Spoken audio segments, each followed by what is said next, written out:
ஏன் திமுக காரன ஸ்கூல் நடத்த விடுறீங்க நான் கேட்கிறேன். எதுக்கு நடத்த விடுறீங்க? அது பாஜகவா இருக்கட்டும், அதிமுக ஆகட்டும், திமுக ஆகட்டும், காங்கிரஸ் ஆகட்டும், எந்த கட்சிக்காரங்களாகட்டும், எல்லாரும் ஓட்டு போடுறவங்க ஒரு கட்சியில் இருப்பான். ஆனால யாரு என்ன கட்சின்றத பத்தி பிரச்சனை இல்ல. தனியார் பள்ளிக்கூடம் நடத்தினால் இந்தியாவில் அனுமதி இல்ல. சொல்லுங்க சார். சொல்றதுல உங்களுக்கு என்ன கஷ்டம் நான் கேட்கிறேன். அதை சொல்ல வக்கில்ல உங்களுக்கு. அவன் பள்ளிக்கூடம் நடத்துறான், அவன் ஏன் பள்ளிக்கூடம் நடத்துறான்? அவன் பள்ளிக்கூடம் நடத்தக்கூடாதுன்னு நான் சொல்றேன்.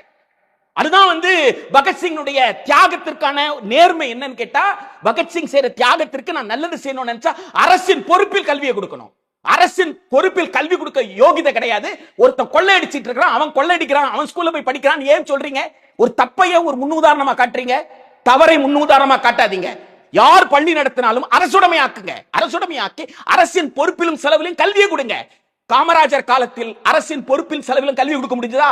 அப்ப உங்க காலத்துல கொடுக்க முடியல என்ன அர்த்தம்? உங்களுக்கு நிர்வாக திறமை இல்லைன்னு அர்த்தம்.